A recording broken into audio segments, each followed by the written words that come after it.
এখন তোমরা যেহেতু স্কুইজ উপপাদ্য পড়ে ফেলেছো, তো এসো এবার আমরা এটা প্রমাণ করার চেষ্টা করি যে লিমিট যখন x 0 নিকটবর্তী হয় sin x ভাগ x এটা সমান হলো 1। তুমি নিশ্চয়ই এই প্রমাণটি আসলে আশা করছিলে, কেননা এটা অনেকবার আমরা এই সমীকরণটি ব্যবহার করেছি এবং সামনেও এটা করব। আমরা এখন এর একটি ত্রিকোণমিতিক প্রমাণ দেখব। তাহলে আমি এখন একটি একক বৃত্ত আঁকবো।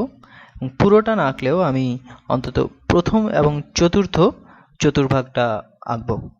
তো প্রথমে আমি একটি বেশ বড় একটি বৃত্ত আঁকি। আমি আমার বৃত্তটাকে আরেকটু বড় করার চেষ্টা করি। তো এইভাবে মোটামুটি ঠিক আছে, হ্যাঁ। এবং এখন আমি আমার x অক্ষটা আঁকি। দুঃখিত, এটা y অক্ষ। এটা হলো আমাদের x অক্ষ আর এটা হলো আমাদের একক বৃত্ত। আমি এখানে একটি ব্যাসার্ধ আঁকবো যেটা এই বৃত্তটাকে ছেদ করে আরো এগিয়ে যাবে, এবং তারপর আমি আরো কয়েকটা জিনিস আঁকবো এই সমস্যাটা সমাধান করার জন্য। তো আমরা x অক্ষের ছেদ বিন্দু থেকে একটি লম্ব বা একটি স্পর্শক আঁকবো যেটা এই ব্যাসার্ধ পর্যন্ত যায়, এবং আমরা এই ব্যাসার্ধ আর বৃত্তের যে ছেদ বিন্দু সেখান থেকে আমরা আরেকটি লম্ব আঁকবো এই যেটা x অক্ষ পর্যন্ত আসে। আর আমি আরেকটি রেখা আঁকবো, এটা এই ব্যাসার্ধের সাথে এই বৃত্তের ছেদবিন্দু থেকে x অক্ষের সাথে বৃত্তের ছেদবিন্দু পর্যন্ত। তাহলে আমাদের আঁকাআঁকি শেষ। তা আমি আগেই বলছিলাম যে এটা একটি একক বৃত্ত। তো একক বৃত্ত কি? তার মানে হলো যে এর ব্যাসার্ধ হলো 1। তাহলে এইটুকু দূরত্ব এটা হলো 1, এবং ধরলাম এই কোণটি এটা x রেডিয়ান। তো অর্থাৎ এর একক হচ্ছে রেডিয়ান। তাহলে এই লম্বটির দৈর্ঘ্য এটা কত হবে? তো সংজ্ঞা অনুসারে sin of x হলো একটি একক বৃত্তের y অক্ষের সমান। তাহলে এর দৈর্ঘ্য হবে sin of x। তাহলে এইটা হলো আমাদের sin of x। আর এখানে আসলে জায়গা নেই, তো আমি একটা এখানে তীর চিহ্ন এঁকে দিচ্ছি। তো এটা হলো আমার sin of x। এখন আমি তোমাদের একটি কঠিন প্রশ্ন করব। এখন এই রেখাটির দৈর্ঘ্য কত হবে? তো চলো আমরা এটা একটু ভেবে দেখি। তো ট্যানজেন্ট কি? ট্যানজেন্ট হলো, আমরা যে সংজ্ঞা জানি সেটা একটু ঝালিয়ে নেই। তো ট্যানজেন্ট সমান হলো অপোজিট বা বিপরীত বাহু ভাগ অ্যাডজেসেন্ট বা সন্নিহিত বাহুর দৈর্ঘ্য। এখন ট্যানজেন্ট অফ এক্স বা ট্যান এক্স এটা সমান হলো সমকোণী ত্রিভুজে এই লম্ব দৈর্ঘ্য ভাগ সন্নিহিত বাহুর দৈর্ঘ্য। তাহলে একক বৃত্তের এই বৃহত্তর ত্রিভুজটির দৈর্ঘ্য কত হবে? তো এই রেখাটি হলো সন্নিহিত বাহুর দৈর্ঘ্য, যার দৈর্ঘ্য হবে 1। তাহলে আমাদের বিপরীত বাহুর যে দৈর্ঘ্য এটাকে আমরা অপোজিট বা ও বলতে পারি, এবং তারপর এই সন্নিহিত বা অ্যাডজেসেন্ট বাহুর দৈর্ঘ্য এটা হলো আসলে এই বৃত্তের ব্যাসার্ধ। তো এটা সমান অবশ্যই এটা হবে 1। তাহলে অপোজিট ভাগ অ্যাডজেসেন্ট, তো এখানে অ্যাডজেসেন্ট হলো 1। তো আমরা এটাকে অপোজিট ভাগ 1 অথবা শুধু অপোজিটও লিখতে পারি। তাহলে আমরা সংজ্ঞা অনুসারে এটা পাই যে অপোজিট মানে হচ্ছে ট্যানজেন্ট অফ এক্স, অথবা তুমি এভাবে বলতে পারো যে ট্যানজেন্ট অফ এক্স মানে হচ্ছে এই দৈর্ঘ্য ভাগ 1, অর্থাৎ এই দৈর্ঘ্যটা। তাহলে আমি এটা এখানে লিখে ফেলছি। তো এই দৈর্ঘ্যটা হচ্ছে ট্যানজেন্ট অফ এক্স। এবং এখন আমরা কিছু ক্ষেত্রফল বের করার চেষ্টা করি। আমার হয়তো আসলে এই চিত্রটা আরো বড় করে আঁকা উচিত ছিল, তো যাই হোক আমরা এখন এটা নিয়ে করি। প্রথমে তাহলে আমরা এই ছোট ত্রিভুজটার ক্ষেত্রফল বের করি। তো এটাকে আমি সবুজ রং দিয়ে বুঝিয়ে দিচ্ছি। তো এইটা হচ্ছে আমাদের ত্রিভুজ যেটার ক্ষেত্রফল আমরা বের করব। তাহলে এখন আমরা এই ক্ষেত্রফল এটা কত হবে? তো এটা হবে 1/2 গুণ এর ভূমি গুণ উচ্চতা, অর্থাৎ 1/2 অর্থাৎ হাফ গুণ এর ভূমি। তো এর ভূমি হচ্ছে 1 গুণ উচ্চতা। তো উচ্চতা হচ্ছে এই বাহুটির দৈর্ঘ্য। তো এটা হলো আমরা পেয়েছি যে sin of x। তাহলে এটা গুণ সাইন অফ এক্স। তো এটা হলো আমাদের এই সবুজ ত্রিভুজটির ক্ষেত্রফল। এখন আমরা আরেকটি ক্ষেত্রফল বের করব এবং এটাকে আমি লাল রঙে দেখাচ্ছি। এটা একটু বড় কারণ এখানে এই বক্ররেখাটাও এখানে আছে। তো এটা সবসময় আগের ত্রিভুজটি থেকে বড় হবে। আচ্ছা, এই রংটা প্রায় মিলে গেল, তো এটা বোঝা যাচ্ছে না, আমি এটা হলুদ রঙে নেই। তো এটা হচ্ছে আমরা যে একটু আগে যে ত্রিভুজের ক্ষেত্রফল বের করলাম সেটা থেকে কিছুটা বড় হবে। এটা সবসময় বড় হবে কারণ এখানে এই অংশটুকু যেটা আমি এখানে এঁকে দিচ্ছি, তো এই অংশটুকু এই ত্রিভুজের মধ্যে নেই। এটা হচ্ছে এই ত্রিভুজ আর এই বৃত্তচাপের মধ্যে যে অংশটুকু। এখন আমাদের এই কোণটি এটা যদি এক্স রেডিয়ান হয় তাহলে এটা এই পুরো বৃত্তের কতটুকু অংশ? তো আমরা জানি যে এই বৃত্তের পুরোটা এটার কোণ হচ্ছে 2π। তো এখানে এই এলাকাটির ক্ষেত্রফল হবে যে x ভাগ 2π, অর্থাৎ এটা যতটুকু অনুপাতের অংশ এখানে আছে গুণ গুণ এই বৃত্তের ক্ষেত্রফল। তো এই x ভাগ 2π এটা আমাদের বলছে যে এটা এই বৃত্তের কতটুকু অংশ জুড়ে আছে এবং তারপর আমরা এটার সাথে এই বৃত্তের ক্ষেত্রফল গুণ করব। তো বৃত্তের ক্ষেত্রফল তাহলে এখন কিভাবে বের করে?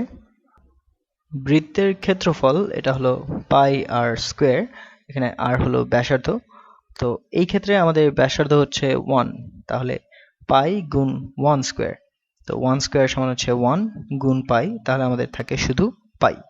এবং তারপর এখানে এই পাই আর পাই কাটা চলে যায়, তাহলে আমাদের শুধু বাকি থাকে x ভাগ 2। এবং আমরা প্রথমে যে সবুজ এই ত্রিভুজের ক্ষেত্রফল বের করেছিলাম সেটা ছিল যে সাইন অফ এক্স গুণ 1 ভাগ 2, 1 ভাগ 2 সাইন অফ এক্স। তো এটা হলো এই সবুজ ত্রিভুজটির ক্ষেত্রফল। এবং আমরা যে আরেকটি একটু বড় একটি ক্ষেত্রফল বের করলাম, এটা হলো এই বৃত্তের একটি অংশ, এটা হলো x ভাগ 2। এখন আমরা সবচেয়ে বড় যে ত্রিভুজটা এটার ক্ষেত্রফল বের করি, এবং এটা বের করা আসলে মনে হয় সবচেয়ে সহজ। তো এটা সমান হবে 1 ভাগ 2 গুণ এর ভূমি, তো এটা হচ্ছে 1, এবং উচ্চতা যেটা হচ্ছে ট্যানজেন্ট অফ x। তাহলে এটা সমান হচ্ছে 1 ভাগ 2 গুণ ট্যানজেন্ট অফ x। এখন এটা আসলে বুঝতে সমস্যা হওয়ার কথা না যে আমি এই রেখাটি এটা যেখানেই আঁকি, এখানে এই সবুজ ত্রিভুজটি এটা সবসময় এই হলুদ রঙের এইটার ক্ষেত্রফলের চেয়ে সবসময় ছোট হবে, এবং আমাদের যে বড় ত্রিভুজটি আছে সেটা এই হলুদ অংশের সবসময় বড় হবে। এই সম্পর্কটা তাহলে আমরা এখানে লিখে ফেলি। তো এই সবুজ ত্রিভুজটা এটা হলো 1 ভাগ 2 গুণ সাইন অফ এক্স, এটা সবসময় ছোট হবে এই হলুদ অংশের ক্ষেত্রফলের চেয়ে। তো এটা হবে x ভাগ 2, এবং এই দুইটাই ছোট হবে এই বড় বাইরের এই ত্রিভুজটার চেয়ে, তো যেটা হলো 1 ভাগ 2 গুণ ট্যানজেন্ট অফ x। এখন এই কথাটা এটা কিন্তু কেবল এই প্রথম চতুর্ভাগেই ঠিক হয়, এবং চতুর্থ চতুর্ভাগেও আসলে এটা প্রায় ঠিক হয়, শুধু এখানে sine of x, tan of x এবং এক্স এই তিনটি ঋণাত্মক বা নেগেটিভ হয়ে যায়। তা আমরা যদি তার পরম মান নেই তাহলে এটা সব ক্ষেত্রেই সঠিক হয়। তো কেননা আমরা যদি একটি নেগেটিভ সংখ্যার পরম মান নিলে সেটা পজিটিভ হয়ে যায়। এখন আমি যেটা বের করতে চাই সেটা হলো যে x এর মান যখন 0-র কাছাকাছি হয় তখন এর লিমিট বা সীমার মান বের করতে হবে। তো এখানে এবং আমরা এটা বের করার জন্য আমরা এই পজিটিভ এবং নেগেটিভ এই দুই দিক থেকেই আমরা x এ সমান 0-র নিকটবর্তী হব। তো এখন আমরা তাহলে এই সমীকরণে সবকিছুর পরম মান নেই। তো বাস্তবে এটা লক্ষ্য করে দেখো যে আমরা যেদিকে কোনো চিত্র আঁকছি ঠিক তার উল্টো দিকে যদি আঁকতাম এবং এর পরম মান নিতাম তাহলে সবকিছু এই একই রকম থাকতো। তাহলে আমরা এখানে এর পরম মানটা নিয়ে নিচ্ছি, এবং এতে আসলে কোনো কিছুরই পরিবর্তন হবে না।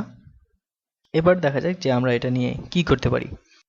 আমরা যদি এই সবগুলিকে 2 দিয়ে গুণ করি তাহলে আমরা পাই সাইন অফ এক্স এর পরম মান এটা হচ্ছে x এর পরম মান থেকে ছোট, যেটা আবার ট্যানজেন্ট অফ x এর পরম মান থেকে ছোট। এখন আমি আশা করছি যে তোমাদের এই পরম মান নিয়ে কারো কোনো সমস্যা নেই। আমরা প্রথমে যে অসমতাটি লিখেছিলাম সেটা ছিল শুধু প্রথম চতুর্ভাগের জন্য সঠিক। এখন এটা চতুর্থ চতুর্ভাগেও সঠিক করার জন্য আমাদের এই পরম মান নিতে হলো, কারণ আমরা x সমান 0-তে যেতে চাই এই দুই দিক থেকে, অর্থাৎ পজিটিভ এবং নেগেটিভ দুই দিক থেকেই। যাই হোক, তো আমরা আমাদের আগের সমস্যায় ফিরে যাই। তো আমার জায়গা প্রায় শেষ হয়ে যাচ্ছে, তো আমি এখানে কিছু মুছে ফেলি। ও দুঃখিত, এখানে এটা, আচ্ছা, এই সব কিছুই আমি মুছে ফেলি। তো এইগুলি আমরা করে ফেলেছি, আমরা শুধু নিচের এই অসমতা এটা রেখে দিলাম।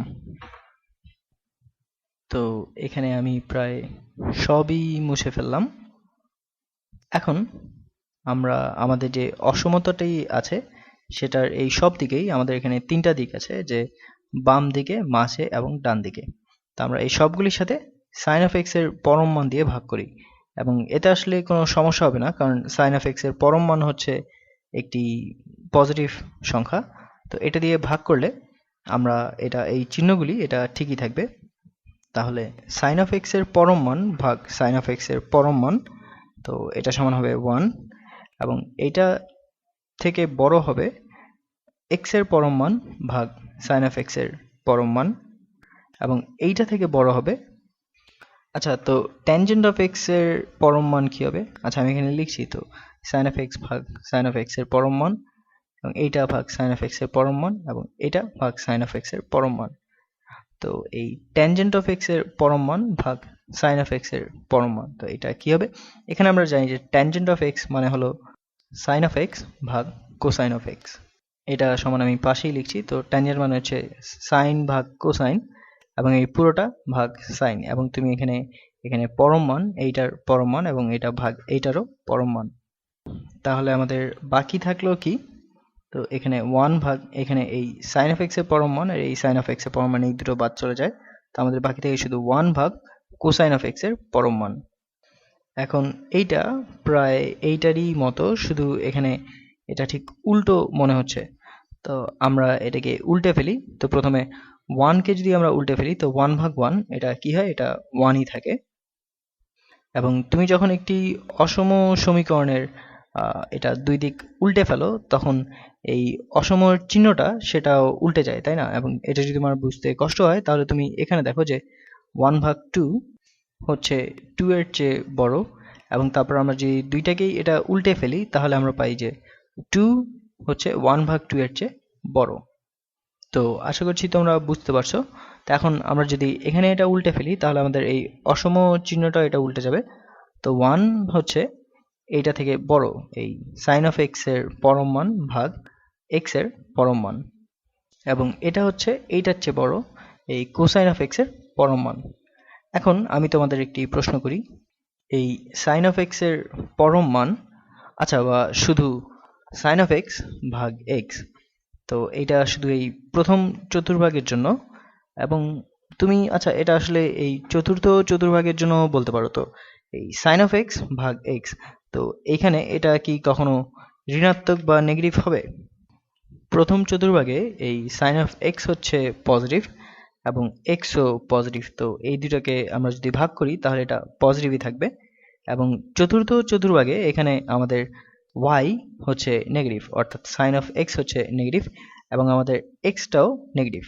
তাহলে এই দুটোকে আমরা যদি ভাগ করি, নেগেটিভ ভাগ নেগেটিভ, তো এটা আবার পজিটিভ হয়ে যাবে, অর্থাৎ সাইন অফ এক্স ভাগ এক্স এটা সবসময় পজিটিভ হবে।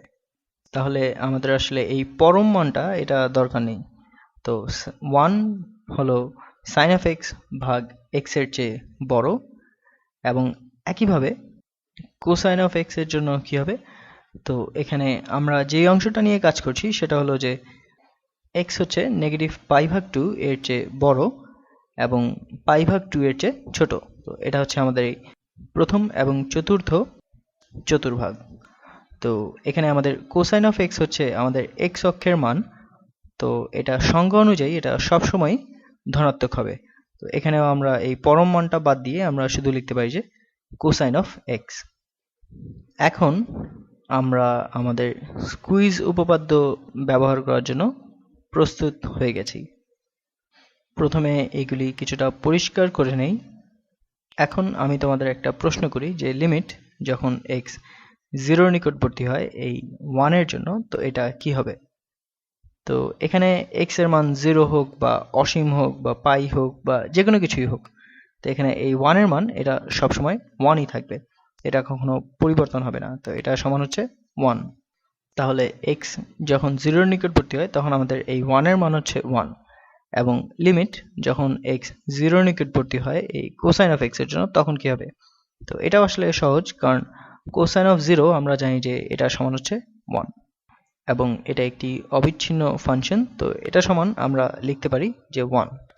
এখন আমরা এই স্কুইজ উপপাদ্য ব্যবহার করার জন্য প্রস্তুত। এখন x যখন 0 এর নিকটবর্তী হয় তখন আমাদের এই রাশিটা এই 1 এটা 1 এর নিকটবর্তী হয়, এবং কোসাইন অফ x এটা 1 এর নিকটবর্তী হয়, এবং মাঝখানের এই রাশিটা এটা হলো এই দুটির মাঝে আছে। তাহলে আমরা যখন x 0 এর নিকটবর্তী হয় আমরা এইটা 1 এর নিকটবর্তী হয়, এবং এইটাও 1 এর নিকটবর্তী হয়, এবং যেহেতু এইটা এই দুটোর মাঝে আছে এটাও অবশ্যই 1 এর নিকটবর্তী হতে হবে। তাহলে আমরা এখানে স্কুইজের উপপাদ্য ব্যবহার করে আমরা এইটা এবং এইটা ব্যবহার করছি। তো এখানে এই দুটো অনুযায়ী আমরা বলতে পারি যে এইটা সত্যি এবং এইটাও সত্যি এবং এইটাও সত্যি। তো এই সব অনুযায়ী আমরা বলতে পারি যে সাইন অফ x ভাগ x লিমিট যখন x 0 এর নিকটবর্তী হয় এটা সমান হচ্ছে 1। তাহলে আমরা আশা করতে পারি যে যখন এই বাহুটি অত্যন্ত ছোট হয়ে আসবে এবং x 0 এর নিকটবর্তী হবে তাহলে তখন এই দুই ক্ষেত্রের ক্ষেত্রফল হবে 1, এবং এই লেখচিত্রের মাধ্যমে আমরা এটাই দেখতে পাই যে 1 হচ্ছে সাইন অফ x ভাগ x এর চেয়ে বড়, এবং সেটা হচ্ছে আবার কোসাইন অফ x এর চেয়ে বড়। তা আমরা বলছি যে 1 সবসময় সাইন অফ x ভাগ x এর চেয়ে বড় হবে, এবং সেটা কোসাইন অফ x এর চেয়ে বড় হবে তো যখন x এই নেগেটিভ পাই ভাগ 2 থেকে পাই ভাগ 2 এর মধ্যে থাকে। এখন তুমি যদি আমাকে এটা বিশ্বাস না করো তো আমি এখানে এই গ্রাফিং ক্যালকুলেটরে এটা এঁকে রেখেছি, তো তুমি এখানে দেখতে পারো।